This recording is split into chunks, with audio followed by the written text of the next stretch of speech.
Notre Père céleste et Dieu très saint, nous te supplions de bénir la parole qui sera lue bientôt et qui va être prêchée.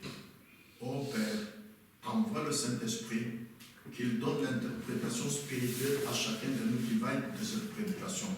Tu connais en quel moment nous vivons. Il n'y a plus de temps. C'est le temps de la préparation de l'épouse.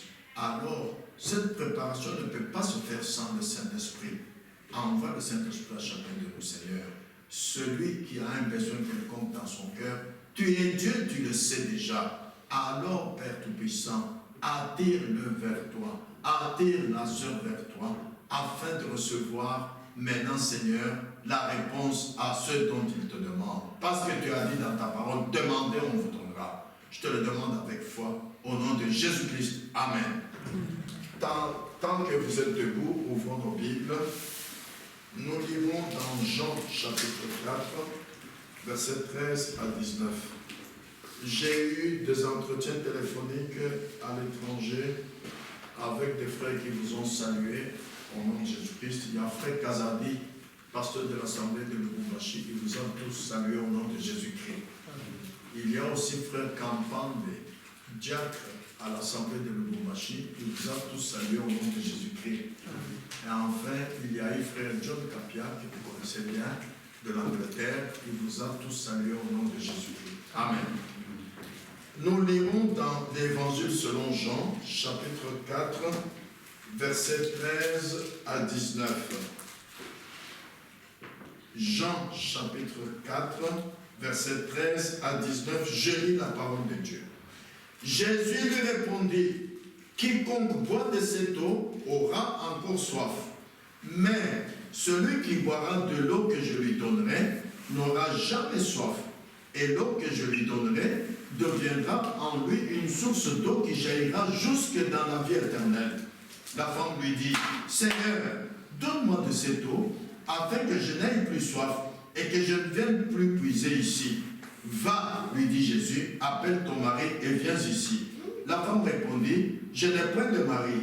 Jésus lui dit, tu as eu raison de dire, je n'ai point de mari, car tu as eu 5 maris, et celui que tu as maintenant n'est pas ton mari. En cela, tu as dit vrai. Seigneur, lui dit la femme, je vois que tu es prophète. Amen. Amen. Que Dieu ajoute ses bénédictions à la lecture de sa parole. Amen. Asseyez-vous, je vous en prie. Nous avons lu comme dernière phrase dans ce texte biblique, je vois que tu es prophète, au verset 19. C'est cela notre sujet d'aujourd'hui. Je vois que tu es prophète. Ce texte biblique que je viens de lire est un entretien entre notre Seigneur Jésus et une femme de Samarie qui est venue puiser de l'eau au puits et à qui Jésus a dit « Donne-moi à boire ». Voici leur entretien dès le début pour que ce texte devienne plus clair. Nous lirons, je lirai en Jean 4, verset 3 jusqu'au verset 19. Alors il quitta la Judée, il c'est Jésus, et retourna en Galilée. Comme il fallait qu'il passât par la Samarie, il arriva dans une ville de Samarie, nommée Sichar, près du champ que Jacob avait donné à Joseph, son fils. Là se trouvait le puits de Jacob.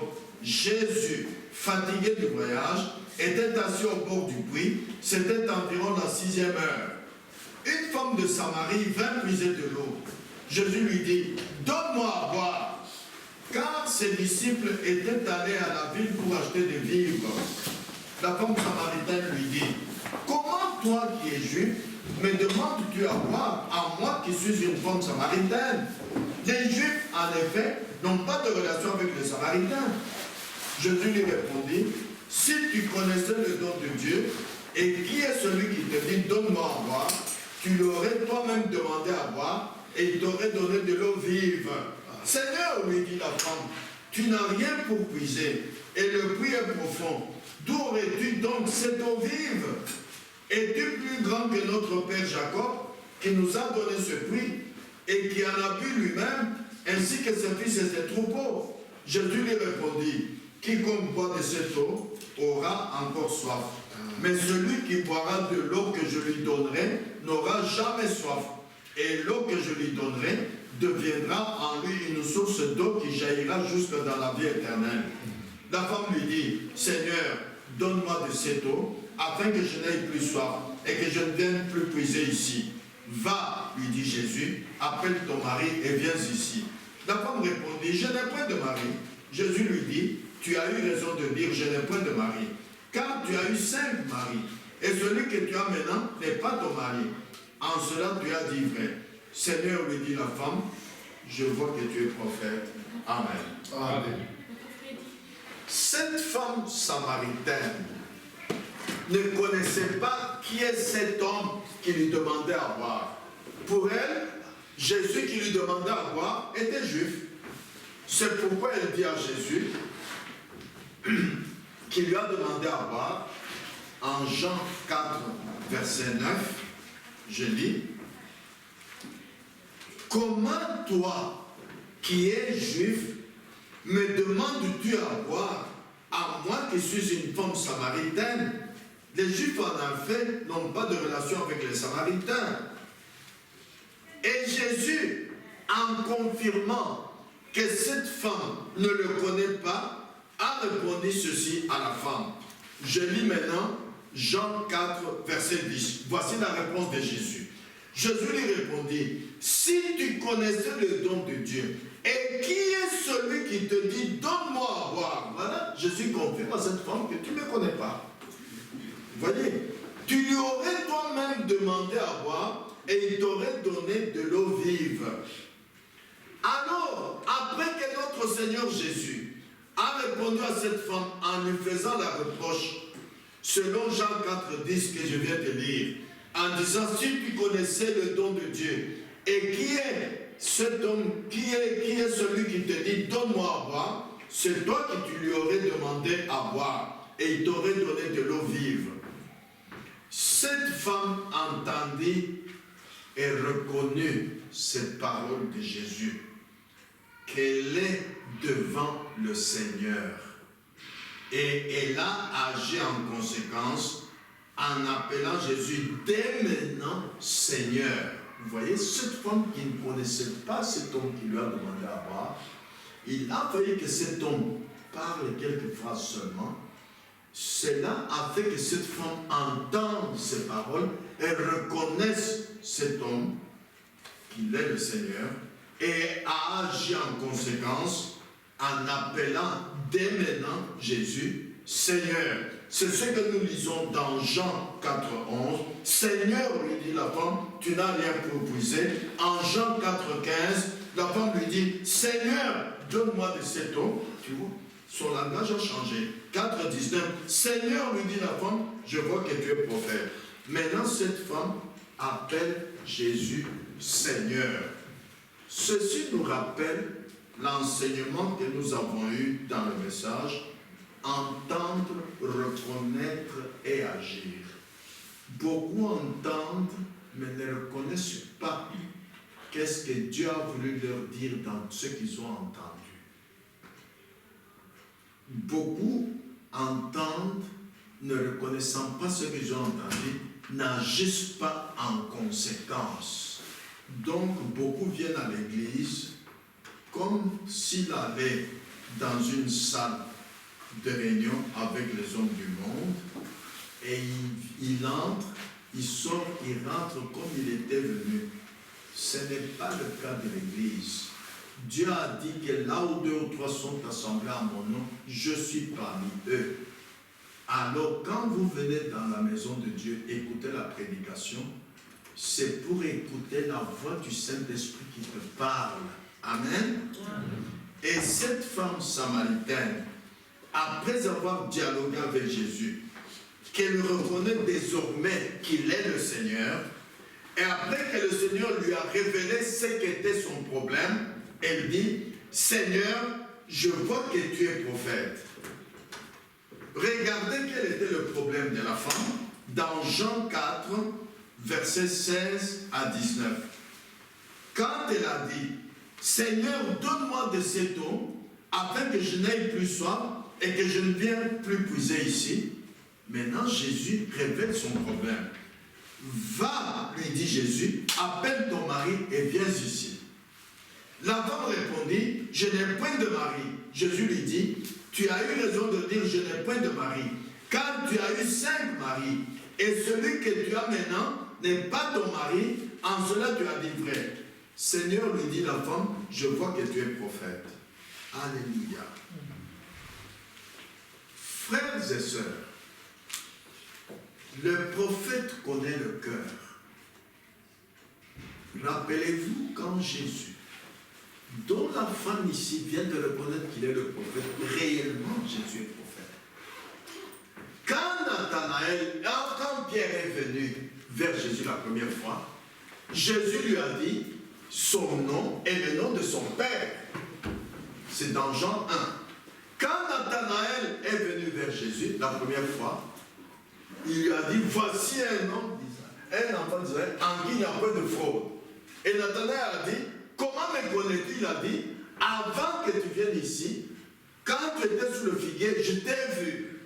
Alors, là, Nathanaël a tremblé, il dit, mais cet homme connaît ma vie. Cet homme me connaît, comment ça? C'est le même cas avec la femme samaritaine.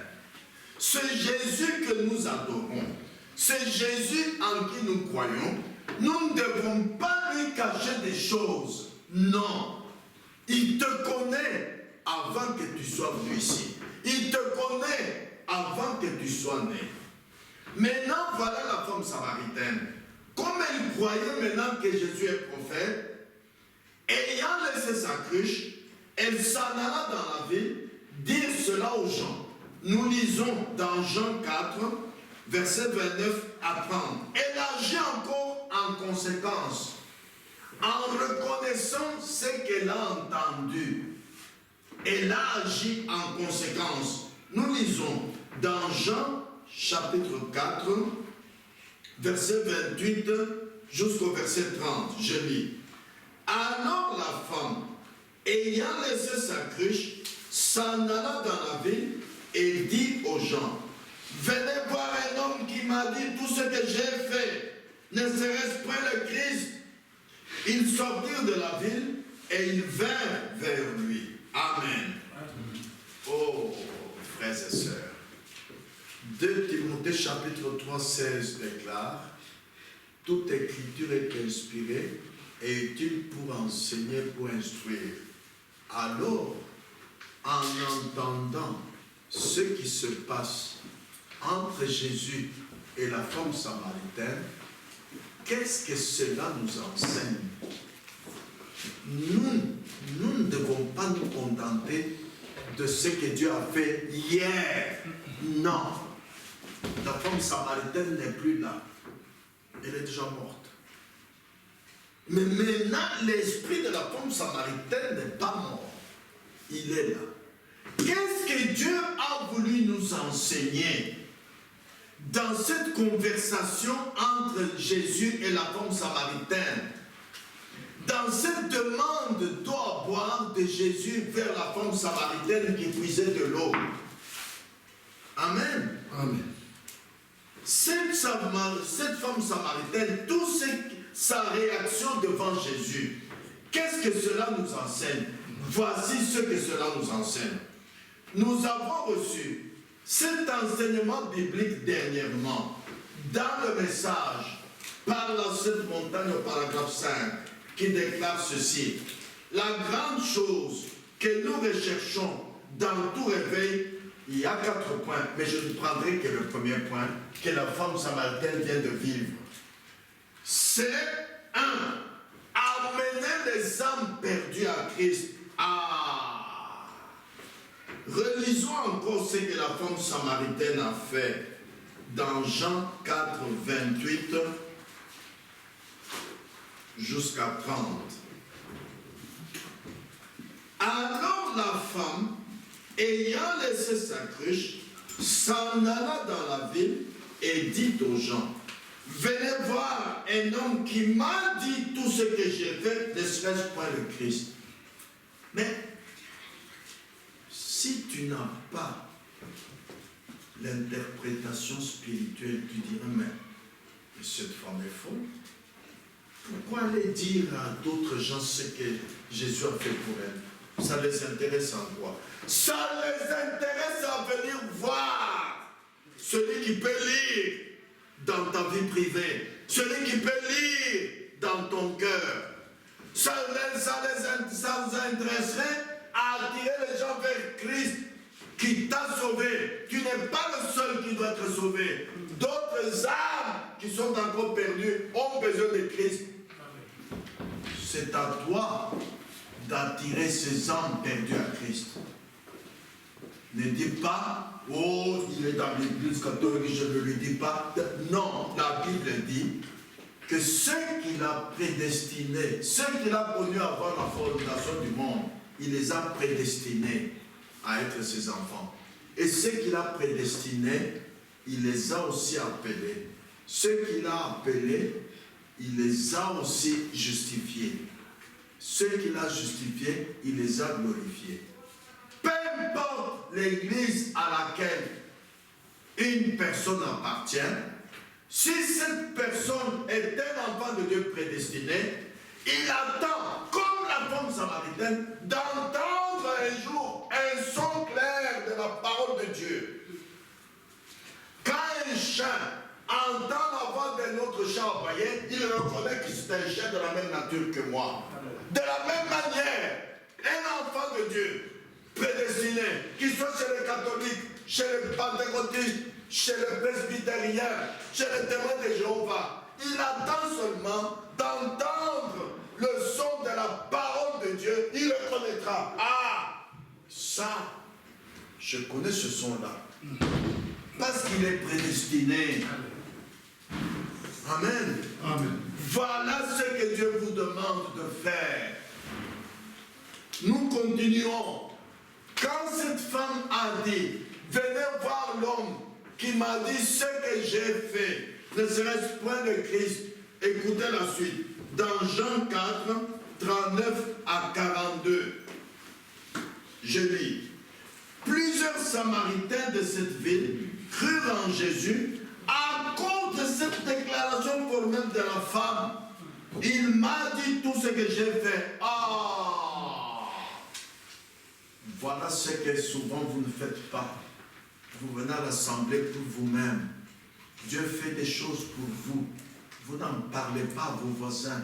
Vous n'en parlez pas à vos collègues. N'est-ce pas? Vous avez honte de Jésus-Christ. Pourquoi? Cette femme n'a pas eu honte. Elle a dit à haute voix, venez voir l'homme qui m'a dit tout ce que j'ai fait dans ma vie et qui était caché. Ne serait-ce pas le Christ, parce qu'il n'y a que Christ qui dévoile des choses cachées dans la vie d'un individu. Écoutez la suite. Verset 41.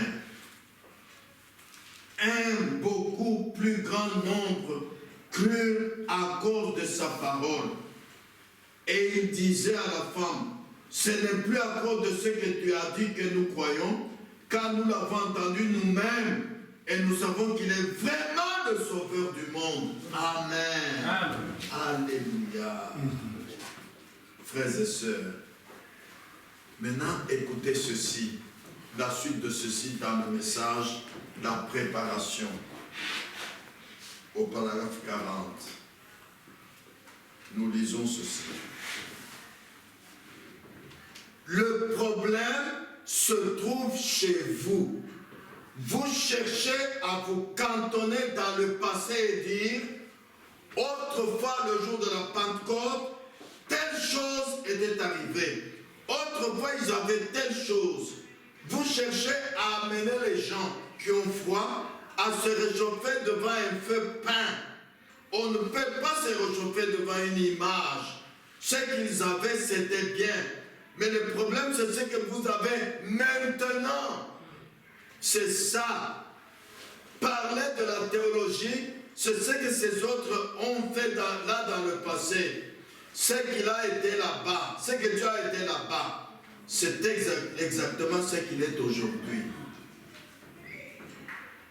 Vous entendez l'erreur de beaucoup de croyants aujourd'hui. Ils aiment parler du Dieu de Pierre, du Dieu de Paul. ce que Dieu a fait avec Abraham. Mais Dieu est-il mort? Non. Alors ce qu'il fait aujourd'hui, pourquoi tu n'en parles pas? Amen. La Bible dit dans Hébreux 13, oui, Jésus-Christ est le même, hier, aujourd'hui et éternellement. Pourquoi parler seulement de Jésus d'hier et pas de Jésus d'aujourd'hui? C'est une partie de la vérité, dis toute la vérité. Si tu peux parler du Dieu d'hier, parle du Dieu d'aujourd'hui. Si tu peux parler de Jésus qui revient demain pour l'enlèvement, mais parle du Dieu Jésus d'aujourd'hui. Pourquoi est-ce que tu es incapable de dire aux gens ce que Jésus fait dans ta vie? Alors c'est qu'il n'a jamais rien fait dans ta vie alors? S'il l'a fait, parle aux gens comme la femme samaritaine l'a fait. Et là, Jésus te récompensera. Ce qu'ils avaient dans le passé, c'était bien. Mais le problème, c'est ce que vous avez maintenant. Montrez-le. Ce que Dieu a aidé là-bas, c'est exactement ce qu'il est aujourd'hui, frères et sœurs. Maintenant, retournons à ce que cette femme samaritaine a dit à Jésus dans Jean 4, verset 19, en disant, Seigneur, je vois que tu es prophète. Souvent, dans l'église, lorsque le don de la prophétie vient chez quelqu'un, on le déclare prophète, c'est faux. À partir d'aujourd'hui, je vais beaucoup me tourner du côté des dons spirituels. C'est rare qu'on en parle, mais on va le faire.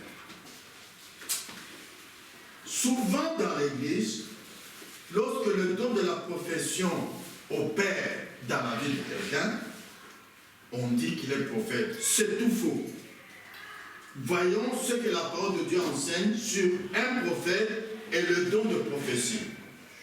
Dans le message, je vois que tu es prophète, au paragraphe 12, nous disons ceci. Lorsque le don de la prophétie vient chez quelqu'un, on le déclare un prophète. Eh bien, c'est faux. Il y a une grande différence entre le don de prophétie et un prophète. Un don de prophétie se trouve dans l'église. Mais un prophète est né prophète. Amen. Amen. Amen. Amen. Un prophète, il peut parler de ce que Dieu lui dit, même avant de venir à l'église. Même quand il était jeune à l'âge de 15 ans. Rappelez-vous que Frère Branham, prophète de notre temps, le premier contact qu'il a eu avec l'ange du Seigneur, c'était quand il avait quel âge? Frère Kimona, tu te rappelles? Je me rappelle. Ou frère Placide, tu ne te rappelles pas? Je sais qu'il était jeune, mais j'ai oublié l'âge. Vous voyez? C'est comme un prédicateur. Il naît prédicateur, il ne devient pas prédicateur. Moi, j'ai un témoignage dans ma vie. Quand j'ai cru, quand j'ai vu ces paroles que j'avais prononcées, j'ai eu la chaise de je dis, mais comment est-ce que... Parce que dans nos familles, nos parents croyaient que le dernier enfant, quand il est né, avant qu'il devienne grand, c'est lui qui va appeler l'enfant qui vient après lui, garçon ou fille. Alors, sa maman devient enceinte. Alors, comme ma mère, moi j'étais le dernier dans notre famille, jusqu'à l'âge de 5 ans, elle ne devenait toujours pas toujours enceinte, toujours elle me disait, mon fils Kanda, va appeler ton petit frère, mon fils Kanda, va appeler ta petite soeur. Toujours il me suppliait, et j'ai beaucoup été aimé par ma mère, parce qu'elle me suppliait que j'aille appeler un petit frère ou une petite soeur, qu'elle soit enceinte. Elle a tout fait. Elle est allée chez le médecin. Elle a eu des choses, des racines, comment dirais-je, de ceux qui traitent les maladies avec des racines, des arbres. Un jour, j'étais fatigué d'entendre ça. Je lui ai dit, mais maman, mais en tant que temps, je mettrai une échelle ici, je monterai en haut et je reviendrai avec mon petit frère, ma petite soeur. Quand j'ai dit ça à ma mère, je n'en savais rien. Mais quand j'ai cru, un jour j'ai trouvé cette phrase dans la Bible, que Jacob avait vu une échelle par terre jusqu'au ciel, les anges montaient et descendaient. J'ai eu la chair de poule. J'ai dit, mais qu'est-ce qui se passe? Comment j'ai prononcé cette phrase quand j'étais jeune? Plus tard, j'ai compris qu'un prédicateur n'est prédicateur. Il ne devient pas prédicateur. Un prophète n'est prophète.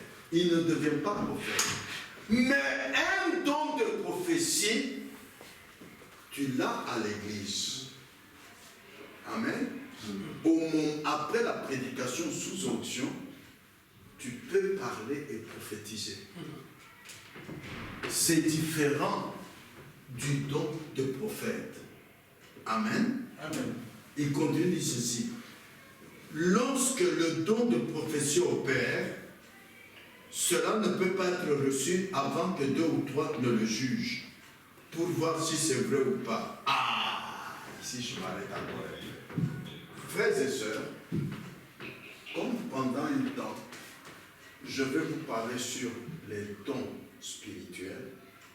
Si jamais Dieu accorde qu'un don spirituel opère parmi nous, ne commettez pas cette erreur dans ce petit ministère que Dieu m'a donné.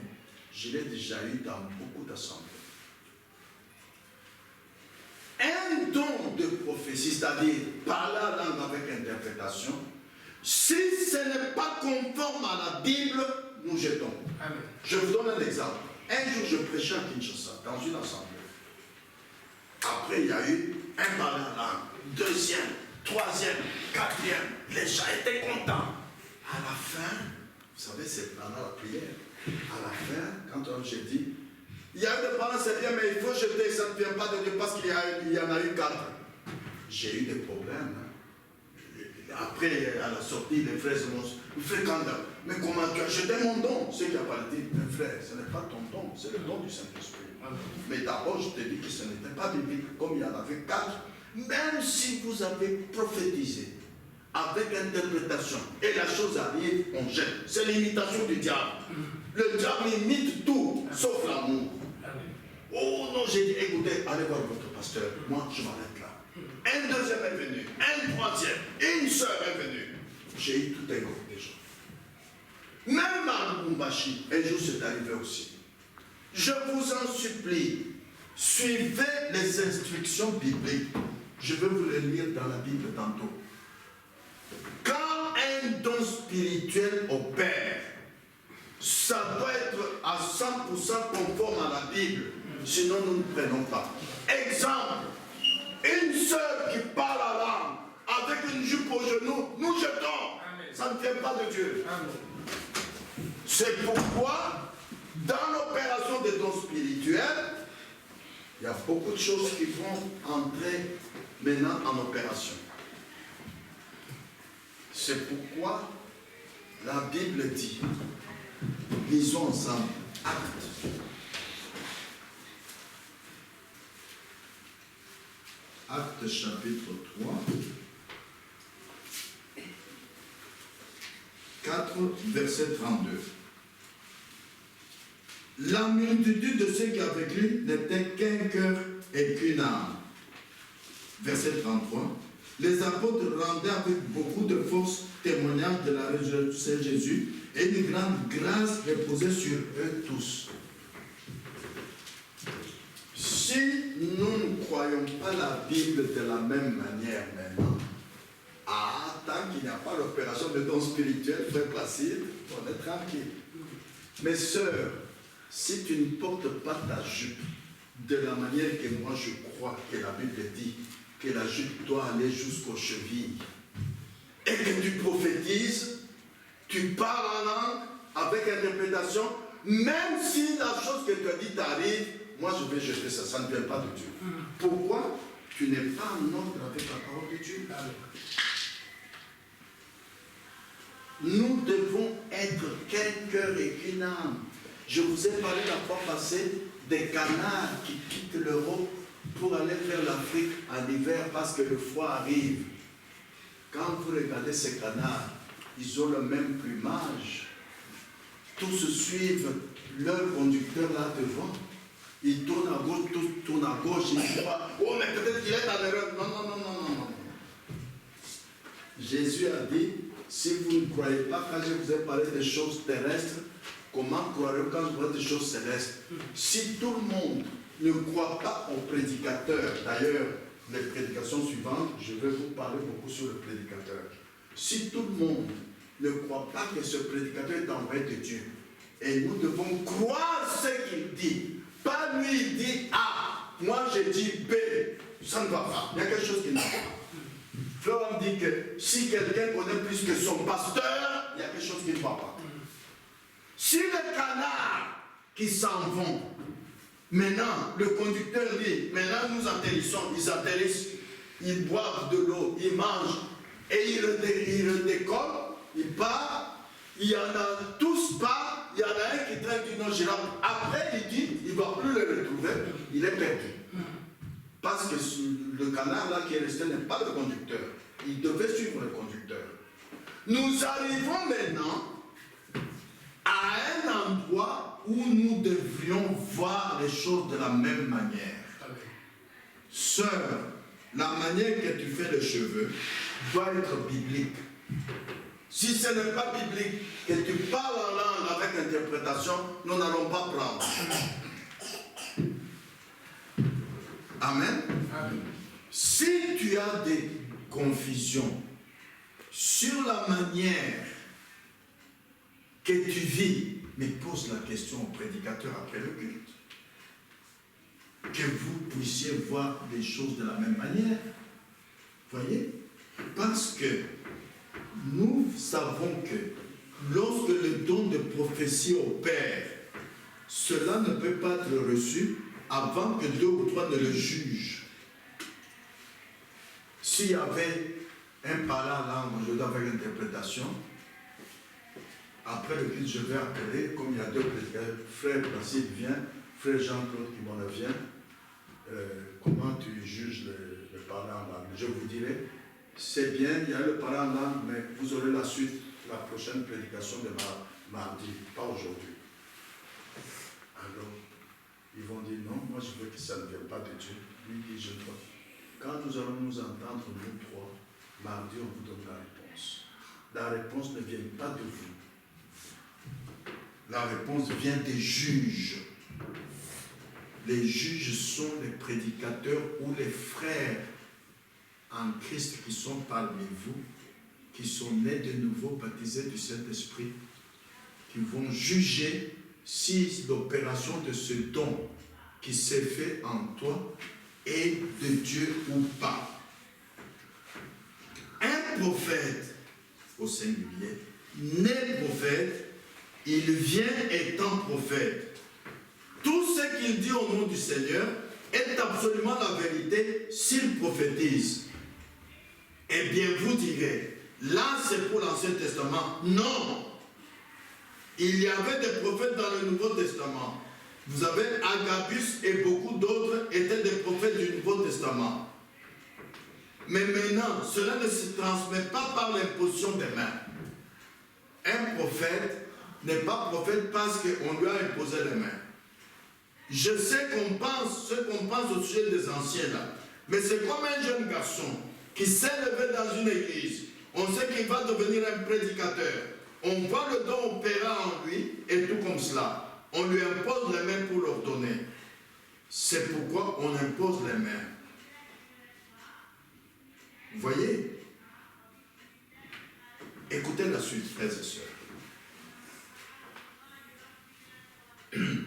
Maintenant, je vais prendre dans la semence du serpent. Au paragraphe 288, il dit ceci.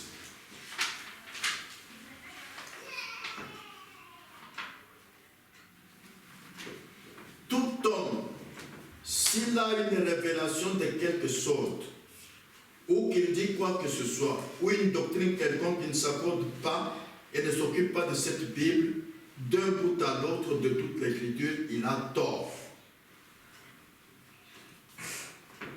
Frères ou sœurs, même de chez vous à la maison, vous venez en disant, Dieu m'a dit, attention, nous ne prendrons pas d'office comme si tu étais prophète. Il faut juger cela selon la Bible. Donc, n'ayez pas l'habitude de dire, moi écoutez, Dieu m'a dit que toi, non, non, non, non, non, non. En ce moment-là, tu te fais prophète. Il n'y a qu'un prophète qui peut faire ça. Rappelez-vous que frère Branham, prophète de notre temps, il pouvait rencontrer quelqu'un, il lui dit son nom, le nom de son père ou le nom de sa mère, la ville d'où il vient, la maladie dont il souffre depuis combien d'années. Parce qu'il était prophète. Et on ne devait pas juger ça. Tandis que quand tu n'es pas prophète, ne venez pas comme on le fait chez les pentecôtistes. Oh, Dieu m'a dit que tel frère. Non, non, non, non, non, non, non. Non. Ça, ce n'est pas correct. Nous lisons dans la Bible, 1 Corinthiens chapitre 12, versets 27 à 29. Beaucoup de croyants se sont embrouillés et sont éloignés de la parole de vérité, ils se sont éloignés de Dieu à cause de l'opération des dons spirituels. Paul dit qu'il a vu des gens qui buvaient du sang humain et après prophétisaient. Satan imite les dons, ne l'oubliez pas. Satan peut prophétiser et la chose arrive de dire, écoutez, quand vous sortirez du culte aujourd'hui, tel frère fera un accident avec la voiture, mais il ne mourra pas, il sera l'hôpital. Et ça arrive ainsi. Ça ne peut pas être fatalement Dieu, ça peut être Satan. Est-ce que vous comprenez? C'est pourquoi, pour demeurer dans la vérité, on doit juger toute opération de don de prophétie. Amen. Amen. La Bible dit ceci, dans 1 Corinthiens chapitre 12, versets 27 à 29.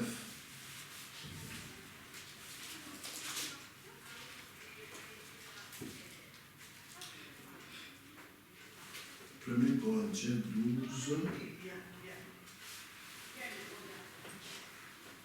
Ce n'est pas 27. Vous êtes le corps de Christ, vous êtes seulement chacun pour sa part. Non, ce n'est pas ça. C'est ici.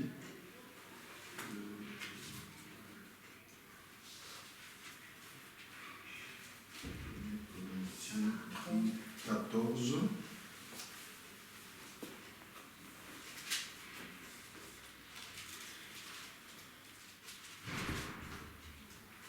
Voilà. 14, 1 Corinthiens 14, versets 27 à 29. En est-il qui parle en langue, que deux ou trois ou plus parlent? Au plus, pas ou plus, pas ou, au plus, c'est-à-dire maximum, parle.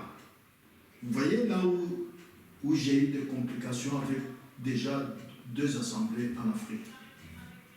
Que 2 ou 3 au plus, au maximum, parlent, chacun à son tour, et que quelqu'un interprète. S'il n'y a pas d'interprète, qu'on se taise dans l'église. Si quelqu'un parle en langue, qu'il n'y a pas d'interprète, il ne se tait pas, son parole ne vient pas de Dieu. Quand tu parles en langue, tu entends qu'il n'y a pas d'interprétation, tu te tais. Verset 29. Pour ce qui est des prophètes, c'est-à-dire prophéties, que 2 ou 3 parlent et que les autres jugent. Voilà pour la prophétie. La Bible dit qu'on doit juger. Amen. Ah. Maintenant, écoutez la suite. Toujours en ce qui concerne le don de prophétie. Dans Je vois que tu es prophète, au paragraphe 14, il dit ceci. Un don doit premièrement être reconnu comme étant selon la Bible.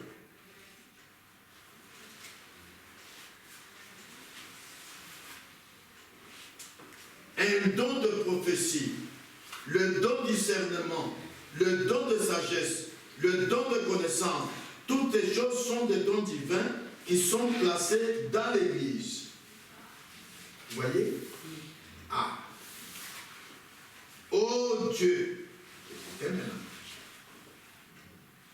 Accorde aujourd'hui que lorsque nous pourrions tous nous rassembler et voir ces 9 dons spirituels agir dans l'Église, opérer dans tout le corps ecclésiastique, alors nous irons dans l'enlèvement. Quelle déclaration! Alors quand vous allez dire, frère, est-ce que c'est comme ça? Oui, c'est comme ça, parce que c'est le prophète qui le dit. Écoutez ce qu'il dit ici, ça deviendra plus clair. Lisons d'abord 1 Corinthiens chapitre 1, versets 5 à 7. 1 Corinthiens chapitre 1, versets 5 à 7. Je lis. Car en lui, vous avez été comblés de toutes les richesses qui concernent la parole et la connaissance. Le témoignage de Christ ayant été solidement établi parmi vous, de sorte qu'il ne vous manque aucun don, dans l'attente où vous êtes de la manifestation de notre Seigneur Jésus-Christ. Vous voyez aussi l'apôtre Paul ici, il prend l'opération des dons spirituels dans l'Église, il met en relation avec l'enlèvement. C'est ce que Frère Branham fait ici également. Normalement, le corps de Christ a tous les dons. Et ces dons doivent être dans l'opération. L'Église a une voie à parcourir encore, du chemin à faire. Et je vous ai prêché dernièrement la voie pourvue par Dieu. Le problème est qu'il y a 2 voies quand vous êtes dans l'Église. La voie des hommes et la voie de Dieu. La voie des hommes est toujours la mauvaise. La voie de Dieu est toujours la bonne. Mais beaucoup ne prennent pas la voie de Dieu. Écoutez, je vais y aller doucement, doucement. Vous comprendrez tout. Vous allez comprendre. Il dit ceci. Dans Dieu amène son Église à la perfection.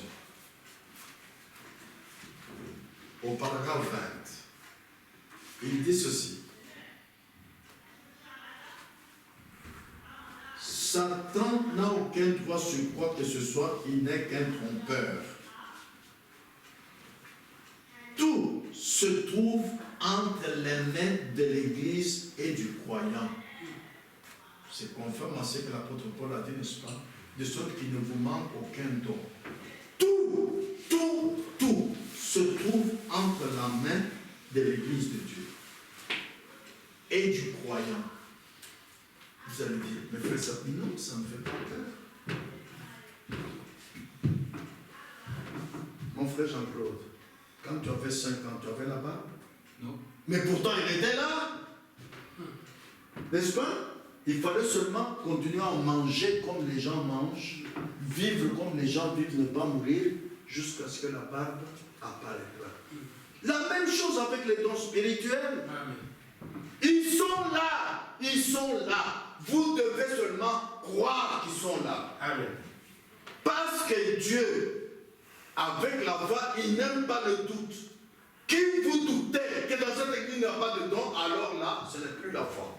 Ils sont là. Même s'ils ne sont pas en opération, ils sont là. Dieu a donné tout à l'église. Tout est là. Amen. Amen. Maintenant, écoutez. La chose est qu'ils oublient ce qu'ils sont. Ceux qui sont dans l'église.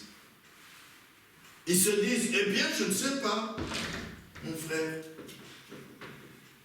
Vous qui êtes nés de nouveau, vous êtes des fils et des filles de Dieu, égaux à Jésus-Christ dans sa présence. Là, ça devient encore très fort. Égaux à Jésus-Christ comment? Jésus a dit en Jean 14, 12, celui qui croit en moi fera aussi les œuvres que je fais. Et en 1 Pierre 2, 21, il est dit, Jésus-Christ nous a été donné comme exemple afin que nous suivions ses traces. Quelles sont les traces de Jésus-Christ? Lisons Luc 1, verset 80. Luc 1, verset 80. Or, l'enfant croissait, il s'agit de Jésus, et se fortifiait en esprit. Et il demeura dans le désert jusqu'au jour où il se présenta devant Israël. Demeurer dans le désert, c'est-à-dire accepter les souffrances. Vous allez pas voir pour nous ici en Romain, bientôt je vais lire pour nos souffrances. Mais ce que beaucoup oublient est qu'il faut croître et se fortifier en esprit. Dans l'Église, il y a le côté charnel, il y a le côté spirituel. Le problème est que beaucoup s'appuient seulement au côté charnel. Il est écrit, vous pouvez chanter avec intelligence, vous pouvez chanter aussi en esprit. Vous pouvez prier avec intelligence, vous pouvez prier aussi avec esprit. Mais Dieu connaît vos cœurs. Combien de fois as-tu déjà désiré dans ton cœur de chanter en esprit? Parce que la Bible dit demandez, on vous donnera. Combien de fois as-tu déjà demandé à Dieu dans ta prière de t'accorder, de prier en esprit? C'est ça le problème. C'est pourquoi il dit ici, la chose est que les gens oublient ce qu'ils sont. C'est laisser l'Église de Dieu comprendre qui elle est. Quand on a lu pour Jésus Luc 1,80, il reste Luc 2,50.